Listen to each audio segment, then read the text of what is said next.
ॐ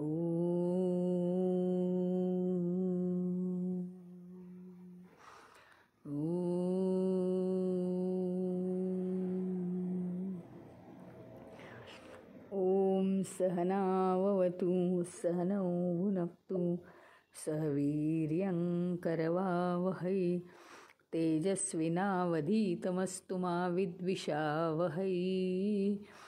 ॐ शांति शांति शांति। गुरुर्ब्रह्मा गुरुर्विष्णू गुरुर्देवो महेश्वरः गुरुरेव परं ब्रह्म तस्मै श्री गुरवे नमः।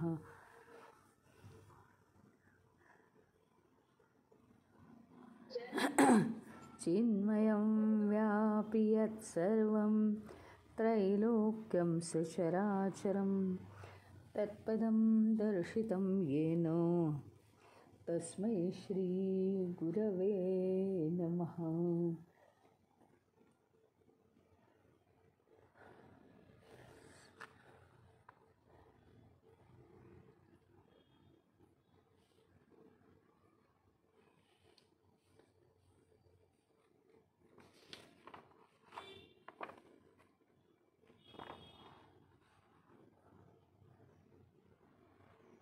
तर आपलं सूत्र चाललं होतं भक्तीचं.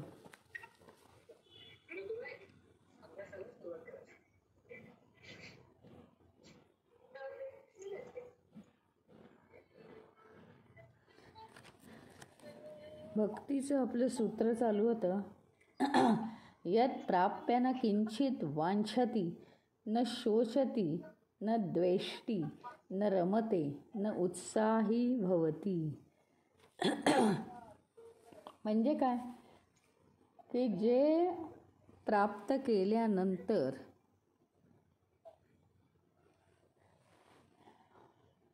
जी भक्ती प्राप्त केल्यानंतर न किंचित वांछती, जी भक्ती जे भगवंताचं प्रेम मिळवल्यानंतर कशाची सुद्धा थोडी सुद्धा इच्छा होत नाही. न शोचती, शोचती म्हणजे शोक, शोच म्हणजे शोक करणे, कशाचाही शोक राहत नाही. न द्वेष्टी म्हणजे आपलं मन कुणाचाही द्वेष करत नाही. न रमते, कुठल्याही वस्तूंमध्ये विषयांमध्ये मन फार काळ रमत नाही. न उत्साह भवती म्हणजे कोणतंही कार्य असेल तर कार्य करायचा उत्साह पाहिजेच ना. आपल्याला कार्य करायचा उत्साह आहे, पण कसला उत्साह नाही तर मी केलं, कसं केलं, काय झालं, मी म्हणजे सगळ्यात महत्त्वाचा, हे जे राहतं तर ते राहत नाही याच्यामध्ये. याला म्हणतात न उत्साह भवती. म्हणजे जी भक्ती प्राप्त केल्यानंतर आपल्याला कशाचीही इच्छा होत नाही. मग इच्छा कशाची होत असते आपल्याला? इच्छा कशाची होते तर आपल्याला सुखसोयी हव्या असतात ना. सुखसोयी आपल्याला हव्या असतात म्हणून आपल्याला इच्छा होत राहते. काहीही आपल्याला हवं असतं, हे पाहिजे ते पाहिजे. कारण आपली प्रवृत्ती काय असते माणसाची की आनंद मिळवायचा. मग तो आनंद कशाने मिळतो तर आपल्याला वाटतं सुखसोयी निर्माण झाल्या पाहिजेत. सुखसोयी आपण मुद्दाम निर्माण करायला बघतो, पण एकदा भगवंताचं प्रेम मिळाल्यानंतर आतूनच सगळ्या गोष्टींची सोय होऊन जाते. म्हणजे काय तर अजिबात सुखसोयी पाहिजेत असं वाटत नाही. म्हणजे काय होतं नेमकं, तर आपण जास्त सुखसोयींमध्ये रमत नाही, तर कर्तव्य कर्म कसं करायचं ह्याच्यामध्ये आपण रमतो. त्याच्यापासून सुखसोयी कशा मिळतील ह्याच्यात रमण्यापेक्षा आपली कर्तव्य कर्म कशी पार पाडायची आणि झाल्यानंतर त्यात मोठेपणा आपण कसा घ्यायचा नाही ह्याच्यात आपण इंटरेस्ट ठेवतो, म्हणजे परमेश्वराची भक्ती प्राप्त झाली. कारण ईश्वराने ही सृष्टी निर्माण केली आहे आणि ते जे प्रेम आहे, भक्ती जी आहे, ईश्वराची भक्ती जी आहे ती इतकी जबरदस्त आनंद देणारी आहे की या इतर गोष्टींची इच्छा करून ज्या सुखसोयी किंवा जे समाधान आपल्याला मिळतं ते समाधान कैकपट कमीच आहे जे ईश्वराच्या भक्तीतून मिळतं. असं आहे. त्याच्यामुळे काय आहे, न किंचित वांछती. आणि वांछा कशामुळे होते माहिती आहे, अजून आपण एक गोष्ट जर बघितली तर ही वांछा कशामुळे होते, म्हणजे इच्छा. प्रत्येक गोष्टीची आपल्याला इच्छा कशामुळे होते, तर ती इच्छा आपल्याला आपली इंद्रिय ताब्यात नाही आहेत. इंद्रियांना काहीच कळत नाही, ती लहान मुलांप्रमाणे असतात. त्याच्यामुळे इंद्रिय काय म्हणतात, जसं लहान मूल आहे ना, ते लहान मूल काय करतं, दुकानात जा, चॉकलेट दे, हे तरी दे, ते तरी घेऊया. म्हणजे त्याला वाटतं हे वस्तू घेण्याचं ठिकाण आहे आणि आई आपल्याला काहीच कसं घेत नाही आहे असं त्याला वाटतं. आणि मग इतक्यावर थांबत नाही तर तो रडायला लागतो. आता जर आपण असा विचार केला तर खरोखरी एखादी गोष्ट मिळाली नाही तर आपली इंद्रिय रडतातच, म्हणजे त्यांची तृप्ती होत नाही आणि मग त्यांना ती तहान लागते. आपल्याला हे पाहिजे, हे पाहिजे, हे पाहिजे, ते पाहिजे, ते पाहिजे, असं नको आहे, तसं नको आहे, अशा गोष्टी इंद्रियांची मागणी असते. आता हे का आहे, कारण इंद्रिय ही लहान मुलांप्रमाणे आहेत, पण आपण त्यांना कंट्रोलमध्ये ठेवलेलं नाही आहे. लहान मुलांनी चॉकलेट मागितलं, त्याचे दात पूर्ण खराब होईपर्यंत लक्ष देत नाही असं जर केलं तर त्यालाच त्रास होतो ना. त्याच्याप्रमाणे इंद्रिय पूर्ण बिघडेपर्यंत, जे इंद्रियांच्या मनात आलं ते इंद्रिय करतात आणि इंद्रिय पूर्ण बिघडेपर्यंत आपण त्याच्याकडे लक्षच देत नाही. इंद्रिय म्हणतात तसं आपण वागतो. इंद्रिय काय करतात, त्या मायेमधल्या सगळ्या वस्तू मागत सुटतात, चांगल्या चांगल्या घटना मागत सुटतात, सुखाच्या घटना मागत सुटतात आणि मग मनाविरुद्ध झालं की ही इंद्रिय रडतात. मनाचंही तेच आहे, मन इंद्रियांच्या मागे धावतं. त्याच्यामुळे होतं काय की मनामध्ये विचार घोंगावतात, मला सुख हवं आहे, मला असं हवं आहे, मला तसं हवं आहे.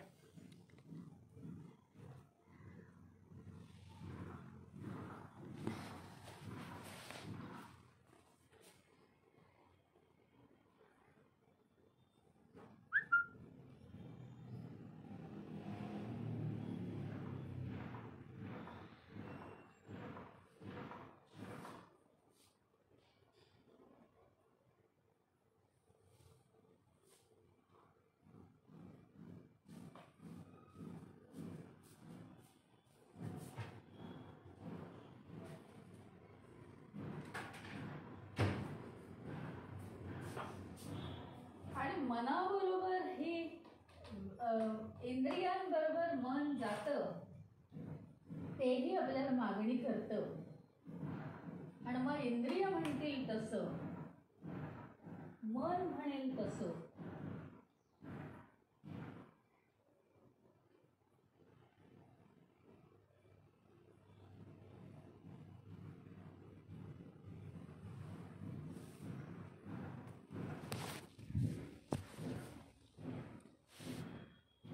असं आपलं चालू असतं. पण जर परमेश्वराची भक्ती आपल्याला मिळाली तर होतं काय, परमेश्वराची भक्ती जर प्राप्त झाली तर कुठल्याही गोष्टीची इच्छा होत नाही, कारण मनामध्ये फक्त ईश्वराचीच भक्ती भरून राहते. इतर कोणत्याही गोष्टी मनात येऊ शकत नाहीत आणि त्या भक्तीने इतके आपण परिपूर्ण होतो. त्या दिवशी सुद्धा मी सांगितलं एकदा की लहान मूल फक्त आईच्या कुशीत आहे ह्याचा त्याला इतका भरभरून आनंद असतो, इतकं ते रिलॅक्स असतं, इतकं ते सुखकर असतं आईच्या कुशीत, आईच्या मांडीत. बस बाकी जगात त्याला काहीही नको आणि पूर्णपणे विश्वास. असं जर आपण परमेश्वराच्या भक्तीमध्ये रमलो तर आपल्या मनामध्ये इतर कुठलाही विचार. आता का बरं आपल्याला इच्छा होतात, कारण ही सृष्टी बघून आत्ताच सांगितल्याप्रमाणे इंद्रिय आपल्याला मागणी करतात. मग इंद्रिय जी मागणी करतात त्याचे विचार आपल्या मनामध्ये घोळतात आणि विचार आपल्या मनामध्ये घोळले की मग काय होतं की आपण ते मागत सुटतो. आपली मागणी वाढत जाते. आता काय झालं आहे, मनातल्या विचारांची जागा, कारण काय मनात आहे तेवढीच जागा आहे की नाही. आता एका रूममध्ये किती वस्तू मावणार, जेवढी त्या रूमची जागा आहे तेवढ्या वस्तू मावणार ना, हो की नाही. सगळ्या वस्तू एकावर एक ठेवता येत नाहीत. टेबलावर पुस्तकं ठेवता येतात, कॉटवर टेबलावर पुस्तकं असं नाही ठेवता येत ना. त्याच्यामुळे वस्तू जेवढे रूम आहे तेवढ्याच वस्तू राहणार. ह्याच्याप्रमाणे आपल्या मनात जेवढी जागा आहे तेवढी पूर्ण विचारांची जागा जर ईश्वरी विचारांनी भरून गेली, ईश्वरी भक्तीनी भरून गेली तर इतर कोणत्याही गोष्टींची इच्छा मनात राहण्याचा संभवच नाही. जागाच नाही आहे त्यांना बसायला. पूर्ण मनाची जागा रिझर्व झाली आहे, बुकिंग झालं आहे, ईश्वराच्या विचारांचं बुकिंग झालेलं आहे. आता दुसरं, न किंचित वांछती हे झालं. आता न शोचती. ज्याला ईश्वराची भक्ती प्राप्त होते तो कधीही शोक करत नाही. शोक या विषयाचा विचार करूया. शोक केव्हा होतो माणसाला, केव्हा केव्हा शोक होऊ शकतो. एखादी गोष्ट मनाप्रमाणे झाली नाही, मनाविरुद्ध झाली की माणसाला शोक होतो. एखादी गोष्ट आपल्याला हवी होती आणि ती मिळाली नाही की माणसाला शोक होतो. एखादी गोष्ट आपल्याला नको होती आणि तीच वाट्याला आली की माणसाला शोक होतो. दुसरी माणसं चांगली वागली नाही, मान दिला नाही की माणसाला शोक होतो. अजून शोक कधी कधी होतो, वाईट घटना घडली, दुर्घटना घडली, आपल्या नात्यातली व्यक्ती निघून गेली की शोक होतो माणसाला. ह्या सगळ्या काय आहेत, सांसारिक गोष्टी आहेत.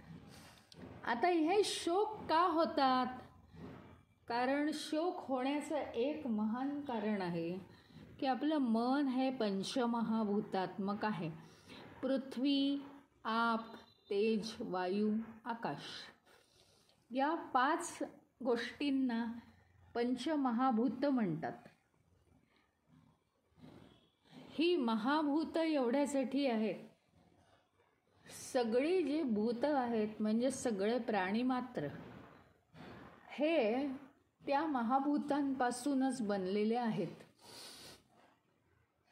मग यांच्यामध्ये काय काय आहे, पृथ्वीचं जडत्व आहे, आप म्हणजे पाणी, तेज आहे, तेज आहे, उष्णता आहे, वायू, प्राण आहेत, श्वास, आकाश म्हणजे स्पेस आहे, अंतरिक्ष आहे.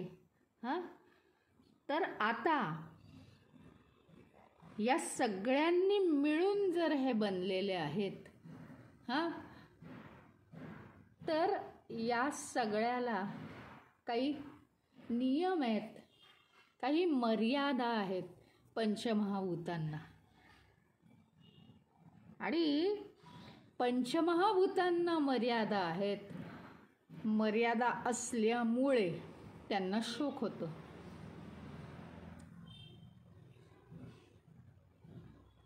लिमिटेशन्स असली, मर्यादा असल्या की सारखी भीती वाटते की नाही आपल्याला? वाटते. त्याप्रमाणे काय होतं, मर्यादा असल्या की सारखी भीती वाटत राहते. आणि माणसाला मर्यादा आहेत, कारण मनुष्यसुद्धा पंचमहाभूतांपासूनच बनलेला आहे. त्याचा देह, मानवाचं मन, मानवाची बुद्धीसुद्धा सूक्ष्म पंचमहाभूतांपासून बनलेली आहे. मग आता हे आहे, या पंचमहाभूतांचीच ही सगळी लक्षणं आहेत. काय लक्षणं आहेत? तर भीती वाटणं, चिंता निर्माण होणं. हां, हे का आहे? कारण पंचमहाभूतांनी ज्या वस्तू बनतात त्या अपूर्ण आहेत, त्यांचा नाश होतो. नाश होणाऱ्या गोष्टीला आपण नाश पाहू का असं वाटतं. उदाहरणार्थ, माणसाला मृत्यूची भीती आहे, हो की नाही? कारण त्याला वाटतं हे माझं शरीर संपून जाईल का, नाश होईल का त्याचा, म्हणून त्याला भीती वाटते. एखाद्या गोष्टीचा नाशच होत नसेल तर आपल्याला भीती वाटते. एक दिवस दूध नाही तापवलं, घरात नव्हतो, फ्रीजमध्ये होतं दूध पण लाईट गेले असतील, मग आता दूध तापवायला पाहिजे. आता तापवल्यावर ते राहतं का नसतं? त्याचं कारण दुधाचा गुणधर्म काय आहे? नासणं हा दुधाचा गुणधर्म आहे, म्हणून त्या दुधाची आपल्याला काळजी वाटते. असं कधी तुम्हाला वाटलं आहे का की फ्रीजमधला जो बर्फ आहे तो खराब झाला असेल, किंवा आज आपण दिवसभर नव्हतो तर हंड्यातलं पाणी खराब झालं असेल आज सकाळी भरलेलं? असं कधी वाटलं आहे का तुम्हाला? नाही. जरी ते दोन दिवसाला शिळं होत असलं पाणी, ती गोष्ट वेगळी.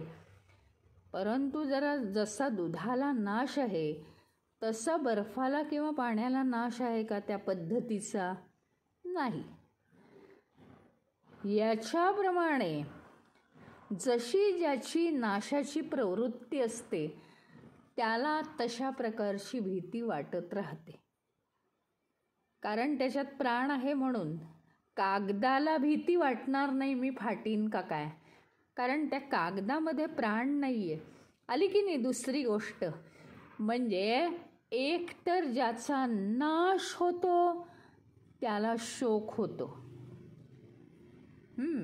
दुसरी गोष्ट म्हणजे ज्याला प्राण आहे त्याला शोक होतो.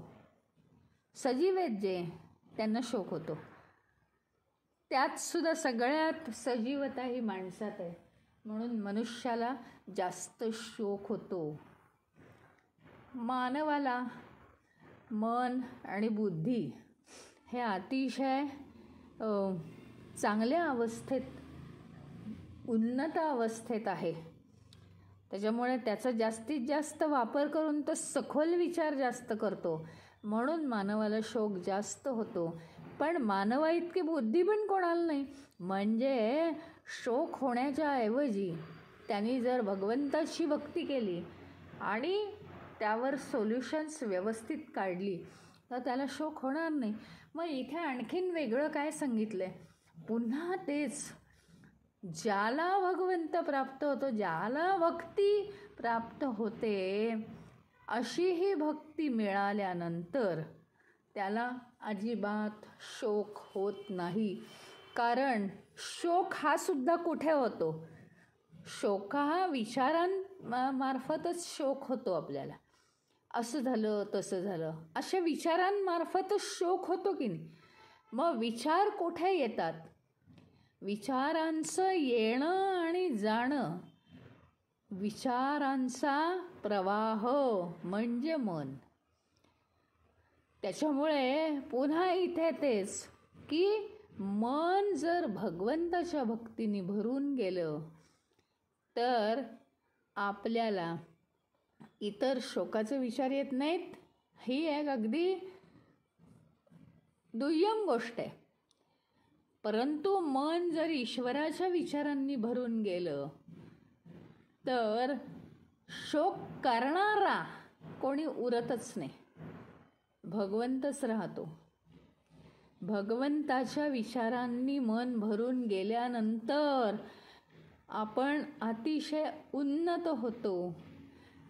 एक गोष्ट छोटीशी अगदी, एखाद्या रूममध्ये अंधार आहे, लाईट नाही आहेत. छोट्या बालकाला जर तिकडे जायचं असेल तर तो ओरडतो, घाबरतो, रडतो. वडिलांना म्हणतो तुम्ही चला. मग वडील तिथे बटन चालू करतात, दिवा चालू करतात आणि मग तो बालक तिथे जातो. आता ही गोष्ट बालकाला आहे, पण वडिलांना, वडील असं करतात का? नाही, मला भीती वाटते, मी नाही जात त्या रूममध्ये. नाही, त्यांच्या हातात आहे बटन दाबणं, म्हणून ते बटन दाबतात आणि अंधारात जायची त्यांना भीती नाही आहे, मोठे आहेत ते, आणि मग ते त्या खोलीतलं काम करतात. ह्याचा अर्थ काय आहे? जोपर्यंत मनुष्याची समज वाढत नाही, फक्त वयाने आणि या वैश्विक ज्ञानाने मोठा होऊन काही उपयोग नाही. तर हे जे भगवत प्राप्तीचं ज्ञान आहे ना, त्याने मोठा व्हायला पाहिजे मनुष्य. म्हणजे या विश्वाची आणि या विश्वाच्या अपूर्णतेची भीती जी आहे ती मला होत नाही. काय होतं? झाडाला काहीतरी रोग झाला आहे, मग आपण अगदी सहज त्याच्यावर ते रोगर मारतो आणि मग ते थोड्या दिवसांनी चांगलं होतं झाड.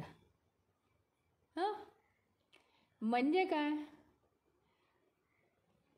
आपण दुसरी गोष्ट म्हणून जेव्हा बघतो तेव्हा आपण सहज त्याच्यावर उपाय करतो. आपण स्वतः त्याच्यात इन्व्हॉल्व होत नाही. पण स्वतःला आपल्याला काही झालं तर आपण त्याच्यावर उपाय करायचे विसरतो. त्याच्याप्रमाणे आपण स्वतःला परक म्हणलं पाहिजे. म्हणजे हा देह आहे, देहासाठी काहीही करा तुम्ही उपाय, पण त्याच्यात अडकून राहू नका, म्हणजे शोक होणार नाही.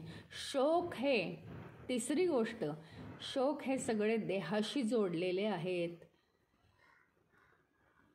शरीराला सगळं सुसंपन्न सुस्थितीत हवं असतं.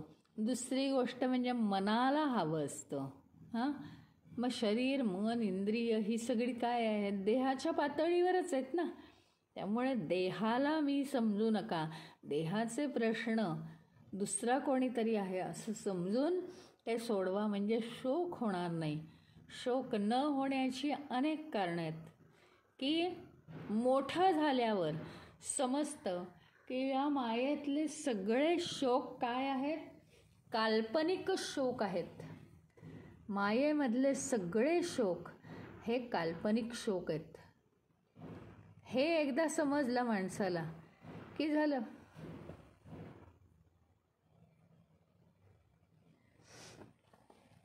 मग पुढे काय? न द्वेष्टी. आता काय होतं? न द्वेष्टी म्हणजे तो कुणाचाही द्वेष करत नाही. द्वेष करत नाही म्हणजे काय होतं? मनुष्य द्वेष केव्हा करतो? मनुष्य द्वेष केव्हा करतो? मला हे आहे, त्याला ते नाही. त्याला हे मिळालं, मला नाही मिळालं. मग तो हुशार आहे, मी कमी पडलो. किंवा दोन मित्र आहेत, अमक्याला नोकरी मिळाली, मला अजून नाही मिळाली. दोन एकाच ऑफिसमधली माणसं आहेत, ह्याला इन्क्रिमेंट प्रमोशन मिळालं, मला नाही मिळालं. मग द्वेष सुरू होतो. हां, कोणत्याही बाबतीत द्वेष सुरू होतो आपल्या मनात. त्याचं कारण सगळ्यात पहिली गोष्ट म्हणजे मी स्वतःला खूप मोठं समजतो. मीच प्रत्येक ठिकाणी मोठा पाहिजे, मीच महान आहे, याच्या पलीकडे विश्व नाही, माझ्या पलीकडे काहीही नाही आणि सगळीकडे मलाच यश यायला पाहिजे असं आपण समजतो. त्याच्यामुळे काय होतं की आपल्याला द्वेष निर्माण होतो आपल्या मनामध्ये. कारण हा खेळ हा असा चालला आहे की कधी एक जण पुढे जातो, कधी दुसरा जण. हे बघा, समुद्राच्या ज्या लाटा आहेत, एकच लाट सारखी सारखी उठत नाही बरं का. एक लाट एक क्षण फक्त उठते, जीवनाचा आनंद घेते आणि खाली बसते. आणि तिला कळतं आपण आपलं खरं स्वरूप हे पाणी आहे, आपण वेगळे नाही.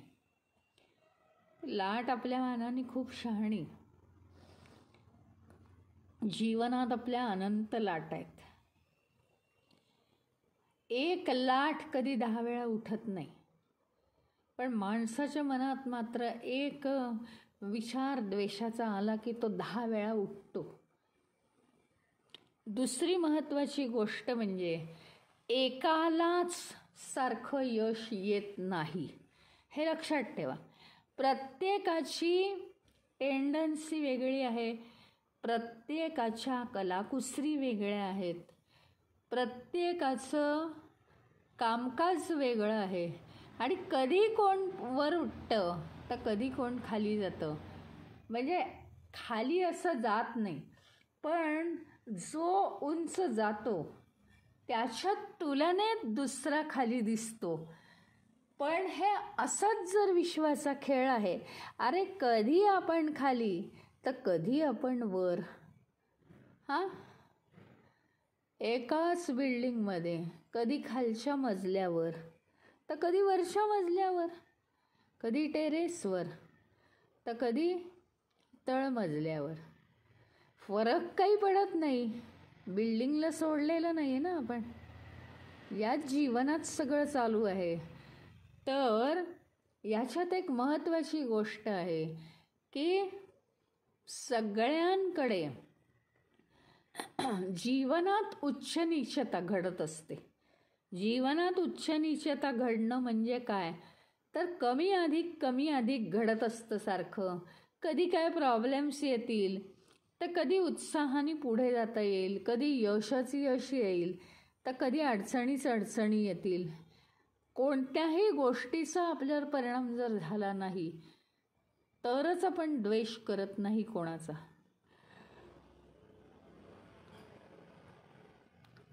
तसं जर पाहायला गेलं तर प्रत्येकाचं जीवन हे स्वतंत्र जीवन आहे. आता हे मी फार वेगळ्या बॅकग्राऊंडवर बोलते बरं का, नाहीतर सामाजिक जीवन आहे असं कसं म्हणता वगैरे नाही. प्रत्येकाचं जीवन हे स्वतंत्र जीवन हे कसं तर त्याच्या कामनांनुरूप त्याचं जीवन आहे. त्यामुळे दुसऱ्याला असं यश मिळालं आणि मला तसं यश का नाही मिळालं हे ॲट अ टाईम होऊच शकत नाही. ज्यावेळी मी चढतो त्यावेळी दुसरा खाली जातो, ज्यावेळी दुसरा चढतो त्यावेळी मी खाली जातो. हा या जगाचा नियम आहे. एक लाट उठून ती जेव्हा खाली बसते तेव्हा दुसरी लाट उठलेली दिसते आपल्याला, त्याशिवाय ती दिसणारच नाही आहे ना लाट उठलेली. प्रश्न संपलेला आहे. मग आता हे ॲप्लिकेशनमध्ये आणता आलं पाहिजे की न द्वेष्टी. द्वेष करण्यासारखं काही आहे का? एकतर लॉ ऑफ युनिवर्स या विश्वाचा नियम आहे की एक मनुष्य खाली बसला की दुसरा उंच उठतोय, उंच उठू शकतोय. हा विश्वाचा नियम आहे. या सामान्य नियमानुसार हे सगळं चाललं आहे. आणि दुसरी महत्त्वाची गोष्ट, न द्वेष्टी, याचं एक सगळ्यात महत्त्वाचं कारण असं आहे की दुसऱ्याचा द्वेष करणं म्हणजे माझाच द्वेष करणं आहे. पण ती समज आली आहे का ते बघा आधी. दुसऱ्याचा द्वेष करणं म्हणजे माझाच द्वेष करणं आहे. कारण दुसरा म्हणजे दुसरा तिसरा कोणी नाही. मी काय आणि दुसरा काय. मला फक्त ते दुसरा जो आहे त्याच्यामध्ये ईश्वरत्व पाहायची मला दृष्टी नाही, तेवढी सखोलता नाही माझ्या जीवाला, माझ्या विचारांना. आणि म्हणून मी तो दुसरा आहे आणि हा मी आहे पहिला आहे असं मी म्हणतोय. पण तसं नाहीच आहे. या जगात ईश्वराशिवाय जर काही नाही आहे. फक्त काय होतं आहे माहिती का, की मातीचा घडा भरलेला आहे, त्यात पाणी भरलं तर मातीचं पाणी, गढूळ पाणी सगळं येईल. स्वच्छ घडा आहे, तो भरला तर स्वच्छ पाणी येईल. हां, वाळू भरलेला घडा आहे तर वाळू खाली आहे, खाली खराब असेल पाणी, वर सगळं स्वच्छ नितळ दिसतं आहे. म्हणजे कुठल्या घड्यातून आपण पाणी बघतो आहोत हे सगळ्यात महत्त्वाचं आहे. आणि म्हणून त्या घड्याकडे लक्ष नाही द्यायचं. पण पाणी हे स्वच्छच असतं हे आपल्याला मानलं पाहिजे. त्याच्याप्रमाणे प्रत्येकजण चैतन्यापासून बनलेला आहे. चैतन्य हे मुळात शुद्धच आहे. आता त्याच्या त्या वासनांमधून ते चैतन्य डोकावत आहे. त्याच्यामुळे फक्त काय झालं आहे, गडबड उडते. आणि वासनांमधून चैतन्य डोकावल्यामुळे मी म्हणते आहे की काय, असा मनुष्य आहे, तसा आहे, हुशार आहे, चांगल्या स्वभावाचा आहे, वाईट स्वभावाचा आहे, असं मी आपली म्हणते. कारण त्या वासनांमधून निघालेलं जे चित्र आहे चैतन्याचं, ते मला तसं दिसतंय. मग न द्वेष्टी केव्हा होईल, दुसऱ्याचा द्वेष न करणं केव्हा होईल. मला माझ्या दृष्टीला प्रत्येक व्यक्ती हा भगवंत दिसला पाहिजे. सर्वांभूती परमेश्वर पाहता आला पाहिजे. सर्वांभूती परमेश्वर पाहिला की चमत्कार घडतात. तो मनुष्य खरोखरी भगवंतासारखाच वागायला लागतो आपल्याशी. त्यामुळे सर्वांभूती परमेश्वर पाहणं अत्यंत आवश्यक आहे. कृत्रिमरित्या ते तसं पाहता येत नाही. ते मनात बी रुजावं लागतं सर्वांभूती परमेश्वर बघण्याचं. पुढचं काय आहे, न रमते. न रमते, रमणं म्हणजे काय तुम्हाला माहिती आहे.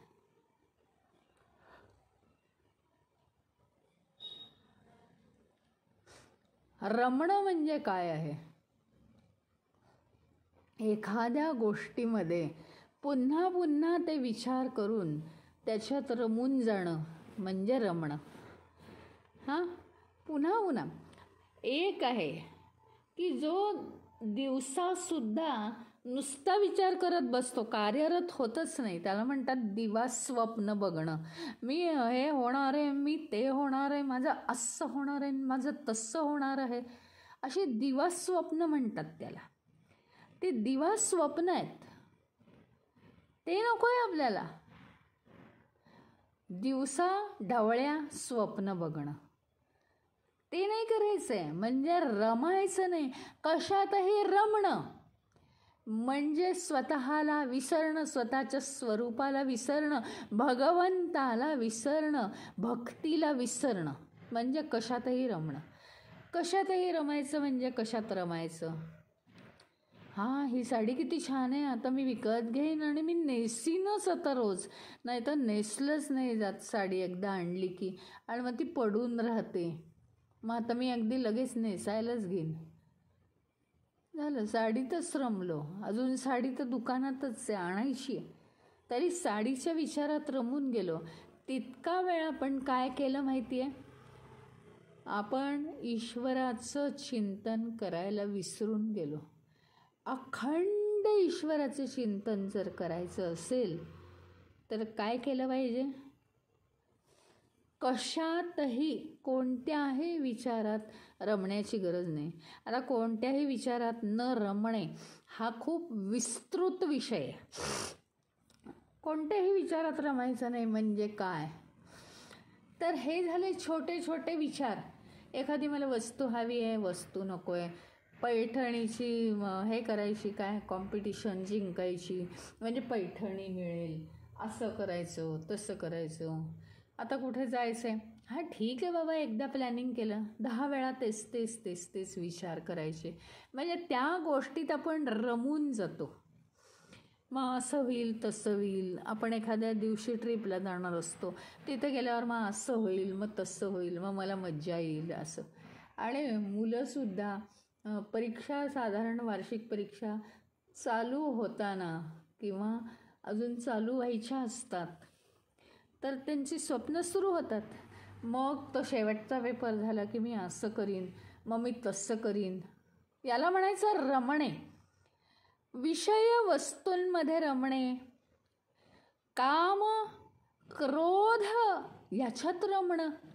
एकदा राग आला की अरे बापरे, त्याच स्थितीमध्ये जास्त वेळ राहणं, याला म्हणायचं रमणं. मग विचारांनी त्या स्थितीत राहणं, क्रोधाच्या स्थितीत जास्त वेळ राहणं, लोभाच्या स्थितीत जास्त वेळ राहणं, मोहाच्या स्थितीत जास्त वेळ राहणं, म्हणजे रमणच आहे ना, नाही का? आणि आपण 100 वर्ष मोहाच्या स्थितीत रमतोय, मग केवढं रमणं आहे हे.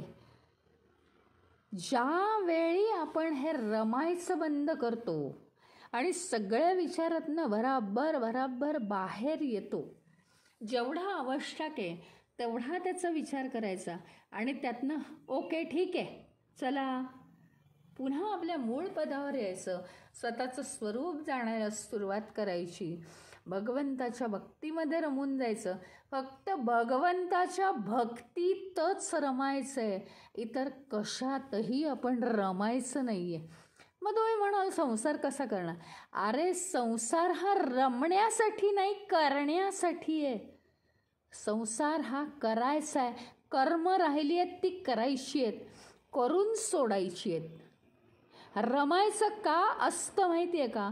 आमच्या मनाचा एक गुणधर्म आहे, तो म्हणजे मी केलं, मी असा, माझ्यामुळे हे होणार. अहंकार हा मोठा आपल्याला दिलेला दागिना आहे परमेश्वराने. त्या दागिन्यामुळेच तर खरी आपण तिथे पोचू शकत नाही. हिऱ्याचा दागिना आहे तो, त्याच्यामुळे आपल्या सगळ्या आयुष्याला खोटा मोठेपणा येतो, नाही का? अगदी एवढंसं जरी हिरा कानात घातला तरीसुद्धा लोक म्हणतात करोडपती दिसतीये. हां, तसं आपलं आहे. अहंकार असला की मनुष्य खूप उठून दिसतो, खुलून दिसतो, कारण तो स्वतःला व्यक्त करण्याचा प्रयत्न करतो. आणि स्वतःला व्यक्त मुद्दाम केलं की मग काय होतं, तो 4 चौघांमध्ये अगदी चमकून निघतो तो मनुष्य, आणि हा त्याचा प्रयत्न असतो. पण हे म्हणजे काय आहे? अहंकारात रमणं आहे. जो मी स्वतः नाहीच आहे तो दाखवणं, तो व्यक्त करणं, म्हणजे अहंकारात रमणं आहे. तर हे रमणं कमी झालं पाहिजे, कशातही रमणं. मी केलं, माझं असं, या विचारांमध्ये रमणं कमी झालं पाहिजे. याला म्हणतात न रमते.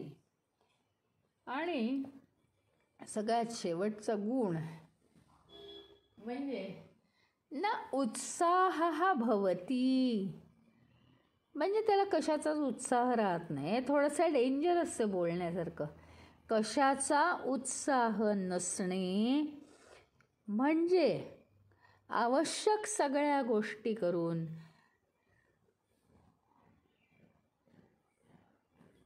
इतर जास्तीच्या गोष्टी करण्याचा उत्साह नसणे म्हणजे निरुत्साहो भवती. कशाचाही उत्साह नसतो त्याला. मी केलंचा उत्साह नसतो, किंवा दुसऱ्याचा द्वेष करण्याचा उत्साह नसतो, लोभाचा मोहाचा उत्साह नसतो, काहीतरी कोणाला तरी हे दाखवू ते दाखवू याचा उत्साह नसतो. आणि हा उत्साह नाही म्हणजे निरुत्साही आयुष्य असं अजिबात नाही, तर तो तेजपुंज होतो. म्हणजे उत्साह याचा अर्थ एक्साईट होणं. आपण होतो ना, कुणी आलं की एक्साईट होतो, अरे असं झालं तसं झालं, 4 गोष्टी सांगतो नाही का. तसं तो उत्साहित न होता सगळं बोलू शकतो व्यवस्थित. फक्त उत्साह ह्याचा अर्थ काय आहे माहिती का, कशात तरी रमणं आणि उत्साहाने त्या गोष्टी करणं. थोडीशी वेगळी शेड आहे, पण तरीसुद्धा उत्साह राहत नाही. तुम्ही म्हणाल उत्साह खूप चांगला आहे, तो फक्त दाखवायचा असतो उत्साह. हे संतलोकसुद्धा उत्साह दाखवतात, पण मनातून त्यांचा उत्साह म्हणजे भगवंताची भक्ती हा एकमेव त्यांचा उत्साह असतो.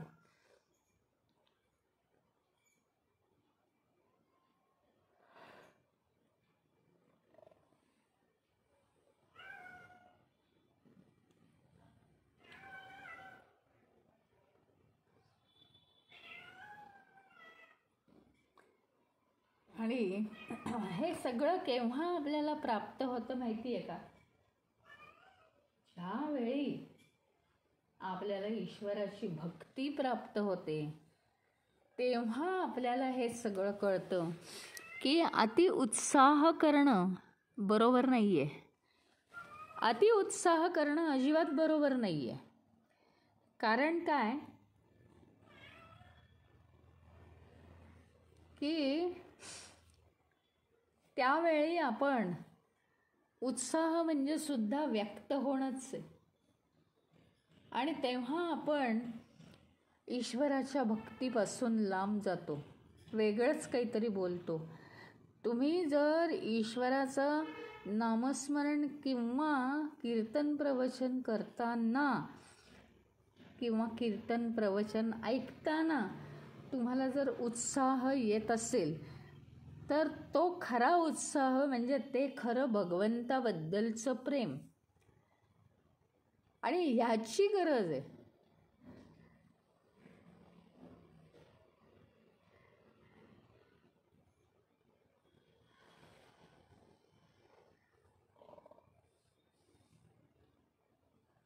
या मायेतल्या सुखदुःखाच्या घटना, अरे दुःखाने दुःखी होणं हाही उत्साहच आहे. आता आपण ते शब्द वापरत नाही म्हणून ठीक आहे, पण उत्साह या शब्दाचा अर्थ आणि दुःखाने दुःखी झाल्यावर आपण त्याच्यात जे इन्व्हॉल्व होतो त्याला म्हणायचं उत्साह. प्रत्येक गोष्टीमध्ये घुसणं लगेच आत, म्हणजे आता अचानक कोणीतरी मला काहीतरी बोललं, आला मला राग लगेच, हे जे काही आहे ना याला म्हणायचं आहे उत्साह. उत्साह म्हणजे एक्साइटमेंट, आणि आपण आहे ना याच्यावर राहूच शकत नाही, आपण शांत राहूच शकत नाही. असा उत्साह, याला म्हणायचं उत्साह.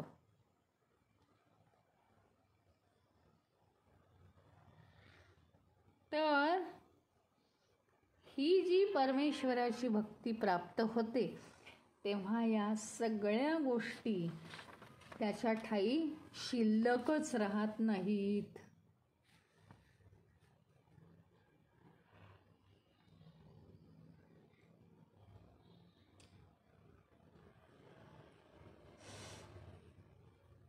म्हणजे आपण जितकी जितकी भगवंताची भक्ती करू तितकं तितकं त्याचं जे हे आहे, त्याचं जे ऐश्वर्य आहे भगवंताचं, ते आपल्याला समजायला लागतं.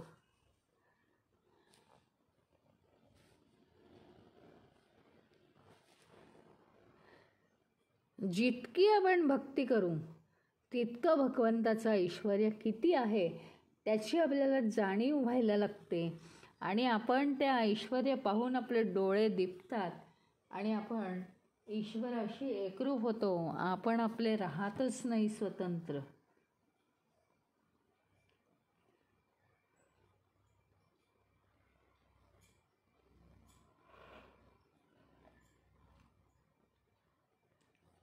काय आहे माहिती का, जोपर्यंत भगवंताची स्मृती होत नाही, जोपर्यंत भगवंताचं स्मरण होत नाही, तोपर्यंत आपण भोग भोगत राहतो. एकदा का भगवंताचं स्मरण झालं की आपण सुखदुःखांच्या जाळ्यात रमतच नाही. त्याच्यामुळे त्यांच्याशी आपण जोडले जात नाही, अटॅच होत नाही, याचं आकर्षणही वाटत नाही. म्हणून आपण भोगच भोगत नाही कसलेच, सुखाचे असो की दुःखाचे असो. आपण त्याच्यापासून अलिप्त असतो.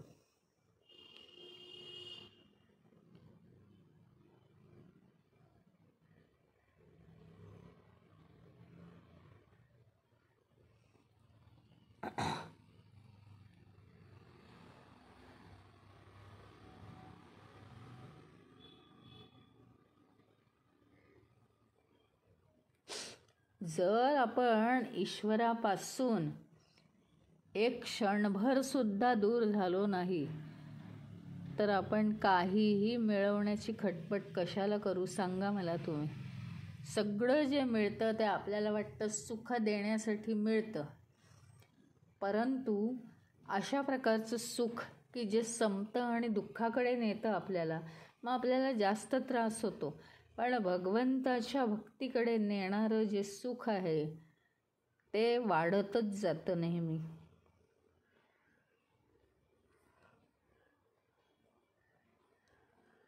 अशा रीतीने त्या भगवंताची भक्ती ज्याला पूर्णपणे प्राप्त होते, त्याला कसलीही थोडीसुद्धा इच्छा राहत नाही, शोक राहत नाही, तो दुसऱ्यांचा द्वेष करत नाही, कोणत्याही विषयवस्तूमध्ये तो रमत नाही आणि तो उत्साही होत नाही, एक्साईट होत नाही. त्या परिस्थितीप्रमाणे तो घाबरून जात नाही किंवा आनंदून जात नाही, त्यात इन्व्हॉल्व होत नाही.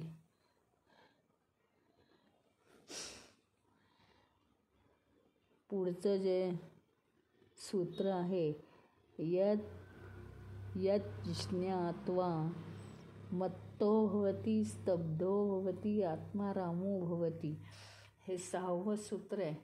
ते आता आपण उद्या बघणार आहोत.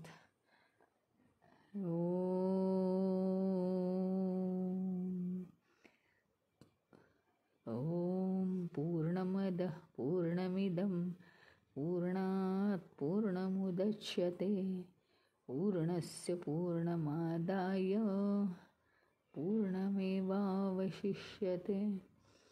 ओम शांति शांति शांति. हरि ओम. श्री गुरुभ्यो नमः. हरि ओम.